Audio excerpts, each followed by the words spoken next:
Hello കൂട്ടുകാരെ, ഇന്ന് ഞാൻ പറയാൻ പോകുന്നത് മാവേലി തമ്പുരാനെ കുറിച്ചിട്ടാണ്. മഹാവിഷ്ണുവിന്റെ ഭക്തനായ പ്രഹ്ലാദന്റെ കൊച്ചു പേരക്കുട്ടിയാണ് മഹാബലി.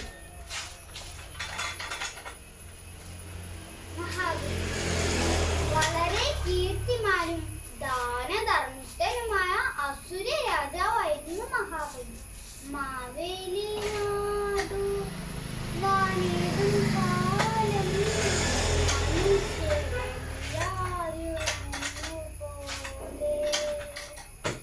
ആമുദത്തോടെ വസിക്കും കാലം ആപത്തന്മാർക്കു മുട്ടില്ലാതാരം.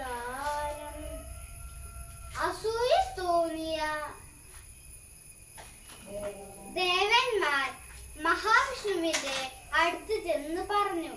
മഹാവിഷ്ണു വാമനനായി മഹാബലിയുടെ അടുത്ത് ചെന്നു. സന്തോഷം പൂത്ത് മഹാബലി ചോദിച്ചു, ഞാൻ നിനക്ക് എന്ത് വരമാണ് ചെയ്തു തരേണ്ടത്? എനിക്ക് പ്രാർത്ഥിക്കാൻ 3 അടി മണ്ണ് വേണം.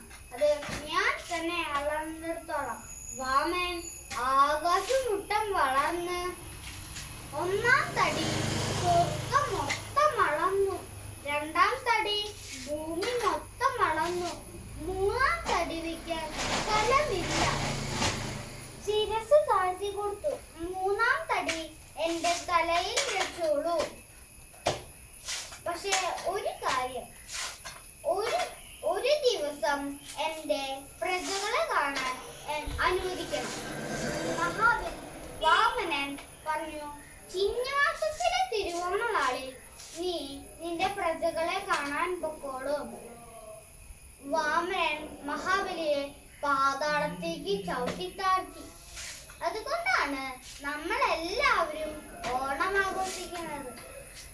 അത്തപ്പൂക്കളാട്ടും പുത്തൻ ഓണക്കോടി കൊടുത്തും ഓണപ്പാട്ടുകൾ പാടിയും അത്തപ്പൂക്കളം മുട്ടും ഓണസദ്യ ഒരുക്കിയും ഓണക്കളികൾ കളിച്ചുമാണ് നമ്മൾ മാവേലി തമ്പുരാനെ വരവേൽക്കുന്നത്.